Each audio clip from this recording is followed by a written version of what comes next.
Now, organophosphorus poisoning or OPP is extremely common in India because it's very commonly used insecticides. It is very easily available, it is cheap, and it's one of the excellent insecticide that is widely available. Now, what does this OPP causes? The main pathophysiology is actually it inhibits acetylcholinesterase and plasmacholinesterase. Now, what is the role of this acetylcholinesterase? See, as it is acetylcholinesterase, ase means it actually lyses the acetylcholine. So basically, the role of this acetylcholinesterase is to lyse, is to damage, is to remove the acetylcholine. But as it is inhibited by this OPP, there basically this acetylcholine is not at all lysed, so there is huge accumulation of this acetylcholine in autonomic nervous system, somatic nervous system, and brain, because acetylcholine is the neurotransmitter which is released from all the nerve endings which emerge from the brain. So there is actually overstimulation of this muscarinic and nicotinic receptors. Yeah, OPP actually has three different syndromes. In this video, we'll be talking about this cholinergic crisis, which is the most commonly seen crisis, or which is the emergency part in almost all the OPP cases. Intermediate syndrome and OP-induced delayed polyneuropathy may not occur in each and every patient, but cholinergic crisis occurs in each and every patient with OPP. Now, this cholinergic crisis actually sets in within 24 to 72 hours. This is definitely a medical emergency because most of the patients, if they are not attended, they will 100% die. This is 100% fatal if it is not attended. As there is huge accumulation of this acetylcholine, there is huge initial stimulation of this acetylcholine related symptoms, and there is eventually exhaustion of this acetylcholine and acetylcholine related symptoms. As I told you, there are two effects. One is muscarinic and one is nicotinic. So when we are talking about muscarinic, we know that it will simply increase the secretions everywhere, mainly in the lungs. The bronchi will secrete so much of secretions. So in lungs will be flooded by all the secretions. There will be significant bronchi, V's, creps, so that the air will not be able to pass up to alveoli. Patient will have hypoxemia. Patient will have bronchospasm. So what? I will tell you. So what this condition? This is the reason why atropine works here excellently. Others, other symptoms which are muscarinic related are salivation. Patient will have excessive salivation, so it increases the risk of aspiration pneumonia significantly. This effect is also completed by this atropine. Atropine works excellently to reduce the salivation. Patient will have so much of sweating. So what? This is the reason why patient will be completely moist if the patient has OPP. Here where atropine again acts, and one of the criteria for proper atropinization is loss of sweating, means dry skin or dry axilla. There will be excessive tearing, excessive vomiting, excessive diarrhea. This vomiting can again add for aspiration pneumonia. Diarrhea will cause dehydration. Meiosis or constricted pupil is one of the very interesting, very important component of OPP. So what? The thing is again atropine. The physiological antidote of this organophosphorus poisoning is atropine, and we have to atropinize the patient till this meiosis is changed to mydriasis or dilated pupil. So this having meiosis, knowing meiosis is extremely important.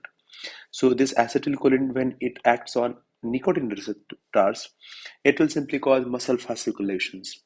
If muscle fasciculations, which are seen over arm, forearm, calf, thigh, if this is not visible, we can simply put or we can simply hammer that part and we can see the fasciculation. So we call it as induced fasciculation because we are stimulating the muscles and we can directly see the fasciculation over calf, thigh, arm, or forearm. So eventually it causes flaccid paralysis, and this has a role in OP-induced delayed polyneuropathy as well as in intermediate syndrome as well. And as we spoke about muscarinic, we spoke about nicotinic. Now, this OPP also has role directly in the brain, as in the brain it causes dizziness, drowsiness, headache, coma, respiratory failure. And the cardiac complications are bradycardia. That is the reason why we always give atropine to keep the heart rate at least more than 100 initially for a few hours, for a day or two. Arrhythmia, risk of arrhythmia, hypotension is extremely common cardiac complications. So we know this glycopyrrolate doesn't cross the blood-brain barrier. That is the reason why glycopyrrolate will not help with these symptoms, but atropine will help because atropine crosses blood-brain barrier. Now, how to diagnose? Very easy. We must ask history of ingestion. The OPP has typical, very typical smell. We can definitely come to know about poisoning and clinical features of all this diarrhea, vomiting, salivation, bronchoria, fasciculations, induced fasciculations, and constricted pupil. Now, very commonly, to diagnose it, you can simply say this acetylcholinesterase level. Normally, the values differ from lab to lab, but 4,000 to 10,000, these are the values which are very commonly seen. And whenever there is OPP, this acetylcholinesterase levels will markedly fall to less than 4,000.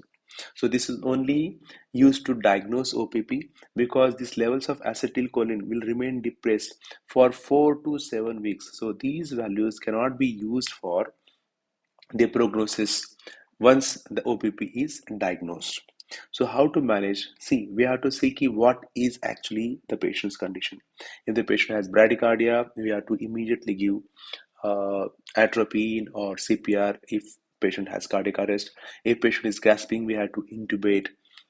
So immediate removal of clothing is extremely important because this OPP is just like petrol. It gets absorbed from all the body surface area very, very fast. So it gets absorbed from the skin, from the nose, from the inhalation, from the ingestion. So we have to remove the cloths which are wet because of this organo phosphorus poisoning. We have to assess the patient's vital very rapidly. We have to see whether the patient has heart brady or not. If the patient has brady, we have to atropinize the patient immediately. If patient has respiratory depression, we have to intubate the patient immediately. We have to make sure that patient has clear airway so that patient doesn't have this hypoxemia. Apart from that, we have to put the RT tube immediately. Gastric lavage has to be given within 2.5 hours because intermediate syndrome, OP induced delayed polyneuropathy, poisoning, prognosis, risk of death, everything increases with the dose of the organophosphorus poisoning that goes in the blood. So, as soon as we start this gastric lavage, we can remove almost all the poison, whatever is there, as much as possible, so that the load of poison is reduced to as much less as possible. So it's very easy to do gastric lavage. We can use charcoal tablets. We can use as many charcoal tablets as possible. We can instill around 1 to 2 liters of NS, and we can again remove it by suction after around 10 minutes of instilling the 1 to 2 liters of NS. We have to keep on doing this again and again and again till this RT aspirate is completely clear or clean, just like NS itself. We must know that OPP is mostly white, milky, and it can be fruity as well. It is very thick. So, even if the patient consumes less OPP, you may need to take around 6 to 8 liters of NS to remove all this organophosphorus poisoning through the RT aspirate. We should not induce the vomiting because we know it will increase the aspiration because we know that OPP causes drowsiness, giddiness, patient sensory may not be adequate or may not be good. So aspiration risk increases markedly. Charcoal tablets, we can give as much as like 8 tablets, 10 tablets, 12 tablets, and we can put that through RT so that it actually removes this OPP while doing the RT aspirate. Now we know this drug atropine is actually the physiological antidote. One ampule of atropine is around zero point 0.6 milligram of atropine. We must we must actually antagonize both muscarinic as well as nicotinic effects, but these muscarinic effects are excellently counteracted by this atropine, whereas atropine is not very good option to reverse these nicotinic effects. It reduces the bronchial secretions, so it improves the oxygenation. It reduces gastric oral secretions, so it reduces the aspiration pneumonia risk. It makes skin dry because most of the OPP patients they have so much of sweating, and it has very little effect on these nicotinic receptors. As I told, glycopyrrolate won't help us because it doesn't cross blood-brain barrier. So the central effects of the organophosphorus poisoning will not be helped by the glycopyrrolate, but other effects like reducing bronchial secretions, making skin dry, definitely can be made by glycopyrrolate as well. We know that's zero point 0.6 milligram is present in one ampule, and it has to be given bolus after bolus after bolus after bolus. So 1 to 3 ampules of this atropine had to be repeated every 3 to 5 to minutes, every 5 to 10 minutes, 5 to 10 minutes, until patient has atropinization signs. So what is atropinization? Heart rate of more than 80 to 100. In initial 24-hour, more than 100 heart rate is achieved. After that, 90, 80 can also be accepted depending on patient's improvement. Dilated pupils, because we know meiosis or constricted pupil is a feature of OPP. OPP causes marked sweating, so dry axilla or skin dryness is a sign of atropinization. As it causes bronchuria, hypoxemia, causes death. That is the reason why this atropinization will make all the chest clear so that there will not be rhonchi, wheeze, or crypts. Once the atropinization is done, then atropine can be given by infusion at the rate of 0.01 to zero point zero 0.08 milligram per kilogram per minute, or very commonly around 10 ampules can be used every 6 to 8 hours for around 24 hours. Then they are reduced to 5 to 8 ampules every 6 to 8 hours. Then they are tapered as per the clinical response or clinical condition of the patient. This was earlier used, but nowadays, once the patient's atropinization is done, pralidoxime is very commonly used instead of atropine. Atropine is only used if heart rate falls less than 100. So, what is pralidoxime? It is an oxime group. It actually simply reactivates acetylcholinesterase. How to use? We use around 2 gram of this pralidoxime injection palm in 100 ml NS. We give it over 20 to 30 minutes, and then it is given by zero point 0.5 to 1 gram per hour by infusion for around 24 hours. After that, it is gradually tapered almost daily by around 0.25 gram per hour per day over a period of 3 to 4 days, so that mostly by third or fourth day patient will be around on zero point 0.2 milligram, zero point 0.2 gram per day on third or fourth day. This has been found excellent. I use this regime. It is excellent, and most of the time, patient will not be needing atropine if we use this palm infusion over 3 to 4 days in tapering dosage. If this OPP induced convulsions are there, the drug of choice is diazepam or lorazepam. So this is all about cholinergic crisis, and we'll be meeting for other topics as well.